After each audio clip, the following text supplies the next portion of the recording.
Ce dont je voulais vous parler aujourd'hui, ce sont des réglages particuliers que nous faisons sur les clubs de golf. Parce que je me suis aperçu que je vous ai souvent parlé de la façon dont nous analysions et nous passions de l'analyse à la constitution des clubs de golf et à la constitution du sac du golfeur, club par club, sac dans lequel, comme je le dis souvent, il ne faut voir que des amis. Mais je voudrais parler de quelque chose de plus spécifique et original et que pratiquement seuls les bons clubmakers font, qui sont les réglages eux-mêmes que l'on va faire sur chacun des clubs. Alors, à cet égard, je voudrais également dire qu'il y a 2 jours a été publié le brevet que j'ai déposé. Ça a pris 2 ans, très exactement. Le nom du procédé est Perfect Balance et je vous en dirai encore un petit mot tout à l'heure. Alors maintenant, je vais vous parler des différents réglages que nous faisons et de la façon dont nous assemblons notamment les séries, mais également les bois, les drivers et l'ensemble des clubs de golf. Vous avez tout d'abord, ce que vous connaissez bien, la plupart d'entre vous, le réglage en swing weight constant. Alors le réglage en swing weight constant, c'est le réglage le plus répandu, mais c'est un réglage dans le fond qui ne repose sur absolument aucune base scientifique. Il a été mis au point en 1930 par un monsieur qui s'appelait, un clubmaker américain qui s'appelait Robert Adams, et qui a testé différents équilibres d'une série de fers. Et puis, avec ses amis, il est arrivé à la conclusion que le swing weight tel qu'il est, tel que vous connaissez maintenant, c'était ce qui plaisait le plus. Et d'ailleurs, Bobby Jones s'était fait faire par lui une série réglée de cette façon.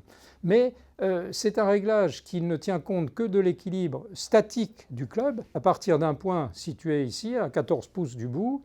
Et comme je vous le disais, il n'y a pas de base scientifique permettant de dire que c'est mieux ou moins bien qu'autre chose. Simplement, c'est un réglage qui est extrêmement facile à réaliser, que ce soit individuellement par un clubmaker ou industriellement par les grandes marques.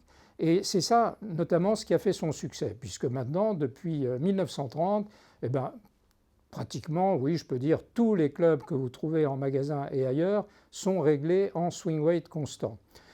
Pourquoi? Parce que vous prenez des têtes échelonnées de 7 grammes en 7 grammes, vous prenez des shafts coupés de demi-pouce en demi-pouce, parce que n'est-ce pas, Moïse est descendu du Sinaï avec 11e commandement, tes clubs sont réglés de demi-pouce en demi-pouce, vous mettez des grippes qui ont tous le même poids, vous assemblez tout ça et hop, vous avez une série réglée en swing weight constant. Alors vous voyez que c'est formidable sur le plan industriel. Par ailleurs, il y a une idée de génie aussi là derrière qui est la qualification des différents swing weights. C'est très simple. C0, C1, C2, D0, D1, D2, etc. Les golfeurs ont des références en tête, ils ne savent pas trop ce que ça signifie, mais enfin voilà, ils s'en souviennent, donc c'est quelque chose qui a eu un grand succès commercial. Mais ça ne correspond pas à la réalité de ce qui se passe dans le swing. La réalité de ce qui se passe dans le swing et des forces qui s'appliquent au club de golf dans le swing, c'est le réglage en moment d'inertie constant. Pourquoi? Parce que le moment d'inertie constant, c'est les forces qui s'opposent au club dans la rotation, notamment autour des poignets au moment du release du club de golf. Et donc on se rend parfaitement compte que sur le plan balistique, c'est beaucoup plus proche de la réalité et ça contribue, lorsque ces moments d'inertie sont les mêmes de club en club, à plus de régularité. D'ailleurs, vous pouvez interroger n'importe quel département recherche et développement d'une grande marque, ils le savent tous très bien. Ils savent tout très bien, seulement ils savent aussi que c'est plus compliqué. Donc nous avons toujours réalisé les clubs comme ça pour la plus grande satisfaction, je dois dire, de nos golfeurs. Mais compte tenu de cette difficulté à faire comprendre que le moment d'inertie c'était mieux que le swing weight par rapport à des gens qui se disent on voit ça partout, donc c'est comme ça, puis qui sont habitués à D1, DE, etc. Alors qu'il faut dire que sur le tour, vous avez plus de la moitié des joueurs du tour qui règlent leur club autrement qu'en swing weight. En magasin, vous les achetez en swing weight, mais sur le tour, il y en a énormément qui sont réglés autrement. Donc compte tenu de cela, j'ai déposé un brevet qui permet de régler le club à la fois en swing weight constant et en moment d'inertie constant. Alors c'est quelque chose de totalement unique, et puis je dois dire que je pense que ça doit être le seul, oui probablement le seul brevet français déposé à propos de matériel de golf depuis qu'on joue au golf en France et ailleurs dans le monde. Alors c'est vrai, c'est une petite satisfaction personnelle, je dirais. Alors là, je voudrais maintenant vous parler en continuité d'un autre réglage que nous faisons parfois, et souvent notamment pour les putters, qui est celui du contrebalancement. Alors le contrebalancement, ça se passe comment? Vous voyez, on va glisser à l'intérieur du shaft des poids comme ça. Alors il y en a des tout petits, il y en a des plus gros, qu'on va mettre à différents endroits, et on se rend compte que, en particulier sur le putter, c'est un élément de réglage extrêmement important en vue de plus de régularité du geste. Mais ça marche également parfois très bien sur les bois et en particulier sur les drivers. J'ai vu des résultats parfois assez spectaculaires d'amélioration de la régularité et de la distance avec le contrebalancement. Alors suit maintenant le réglage appelé frequency matching, autrement dit harmonisation des fréquences, et qui consiste à rechercher tout d'abord sur chaque shaft, tout le long de sa portée, quelle est sa flexibilité. Parce que la flexibilité, ce n'est pas uniquement la flexibilité ici à la poignée, elle varie tout au long du shaft. Donc on va faire une analyse de chaque shaft, on va également vérifier les poids de manière à ce qu'il n'y ait pas de divergence trop marquée qui ne permettrait pas d'être rattrapé par l'équilibrage du shaft. Et on va après ça, suivant un procédé tout à fait spécifique, organiser les shafts à l'intérieur de la série de manière à aller du plus flexible au moins flexible, du plus long au plus court, pour des sensations de plus en plus homogènes tout au long de la série, sachant que plus vous mettez de poids dans la tête, plus, si vous voulez, ça donne de flexibilité au club. D'où cette raison de le faire du plus long en plus flexible au plus court en moins flexible, mais qui sera flexibilisé par le poids de la tête. Alors ça, c'est le frequency matching, et c'est vrai que ça apporte plus de sensations homogènes aux golfeurs. Et puis après, vous en avez un autre que nous appelons le frequency matching plus. Mais alors là, c'est vraiment réservé aux golfeurs de très très haut niveau, je dirais vraiment des golfeurs qui jouent en dessous du par, parce qu'il s'agit à ce moment-là de régler chaque shaft avec une fréquence de vibration qui est inférieure à une vibration par minute. Alors vous voyez que c'est extrêmement précis. Je crois qu'il y a très peu de golfeurs au monde capables de se rendre compte de ça, mais au plus haut niveau, ils y sont quand même sensibles. Et puis, il y a encore un autre réglage qui contribue à donner énormément de sensations d'homogénéité au club et qui contribue également beaucoup à la précision des clubs et à leur régularité au moment de l'impact, c'est le réglage des shafts en oscillation linéaire.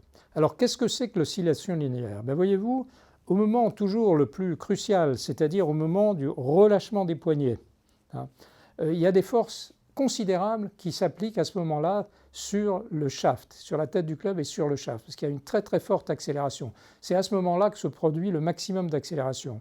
Et à ce moment-là, précisément, le shaft se met à vibrer. Et il peut vibrer dans n'importe quel sens, comme ça, comme ça, comme ça, etc. Il y a une position, et une seule, dans laquelle il va vibrer de façon linéaire, de cette façon-là. Alors évidemment, vous l'aurez compris, c'est quand même beaucoup mieux quand ça vibre de façon linéaire.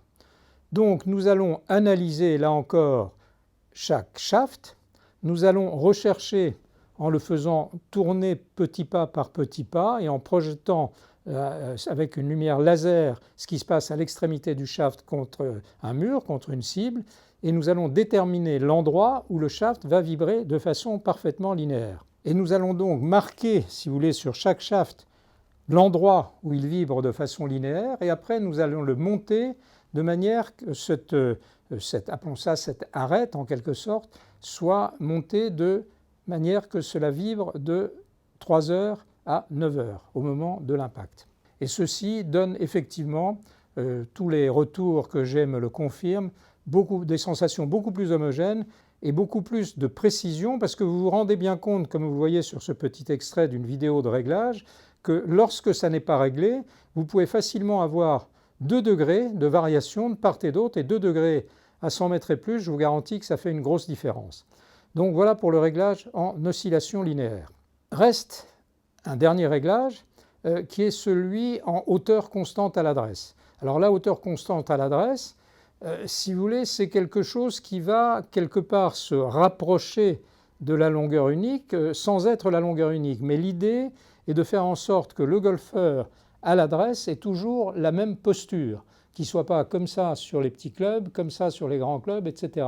Ça lui donne beaucoup plus de confort et en même temps, ça lui donne beaucoup plus de certitude d'être dans le bon lie, et ce réglage couplé aux autres que j'ai évoqués par ailleurs vont donner sur des séries classiques de longueur différenciée beaucoup plus encore de régularité. Vous voyez, tout va dans le sens de je recherche tous les paramètres qui peuvent contribuer à donner plus de régularité à une série. Alors, ceci, ça peut être fait bien sûr sur les séries que nous montons de zéro, mais ça peut être également repris à partir de séries existantes, bien sûr. Comme je le disais dans une autre vidéo, si vous avez une série que vous aimez bien d'une bonne marque, et que vous voulez l'optimiser, on peut parfaitement étudier ensemble les différentes optimisations de ce style qui peuvent être faites, et cela améliore pratiquement toujours sensiblement la régularité et la précision du golfeur. Alors voilà, en conclusion, vous avez compris que chez Golf & Swing, nous allons non seulement rechercher les clubs qui vous conviennent le mieux et l'ensemble des clubs de votre sac qui vous conviennent le mieux, mais également que nous allons les régler entre eux et les harmoniser entre eux d'une façon tout à fait exceptionnelle qui va très fortement contribuer à votre plaisir et à votre score. Nous avons regroupé ces réglages sous un label qui s'appelle dorénavant Optimal Fit. Et lorsque vous avez une série réglée Optimal Fit, cela veut dire qu'elle comprend au moins 3 de ces réglages. Eh bien, j'espère que ces informations vous auront intéressé. Je vous remercie de les avoir écoutées et je vous dis à bientôt.